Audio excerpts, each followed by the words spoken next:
कब तक परदेस रहोगे, आओगे ना खत लिखोगे। मैं घुट घुट के जान दे दूं, जान दे।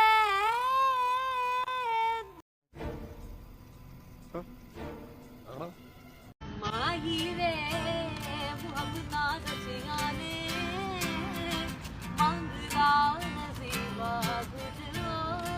लगता है ये क्यों मुझे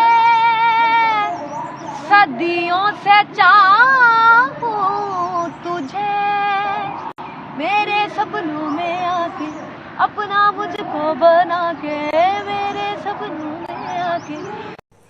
ठीक है जी, मानता हूँ, एग्री करता हूँ, तुम्हारी बात बहुत अच्छी है, तुम्हें गाने का, मुजरे का, इन चीज़ों का बहुत शौक है। बल्कि एक मेरे लिए गाना भी गा ले, वो एक है ना कि लग जा गले कि कल फिर ये हंसी रात हो ना हो, मेरे लिए वो भी गाते। चल, सारी चीज़ें अपनी जगह, लेकिन यूनिवर्सिटी का थोड़ा सा एहतराम कर। वहाँ पे वो एक तालीमी अदारा है, वहाँ पे बच्चे तालीम तरबियत सीखने आते हैं, ना कि ये मुजरा, ये गाना शाना गान बकवास नहीं।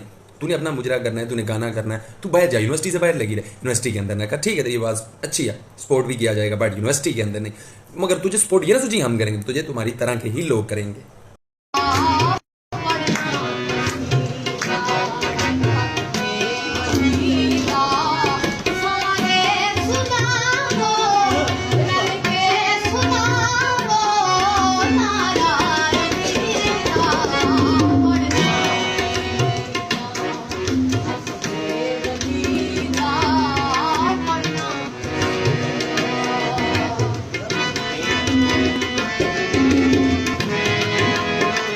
हाय कर गई है ना फिर पक्के मरासियां वाला काम ये जगह तू हुण कीता। देख तू नाम किसका ले रही है, तू मौला का नाम ले रही है, तू अल्लाह का नाम ले रही है। ना तेरे सर पे चादर, ना तुझे बैठने की तमीज़, ना तुझे खड़ा होने की तमीज़। तू पाँच पाँच नहीं, मेरे ख्याल में 12-15 मर्द थे, उनके सेंटर में खड़ा होकर नंगे सर तू मौला और अल्लाह का नाम ले रही है। ना शर्म ना हया, मेरी तरफ तेरे दिल लाना।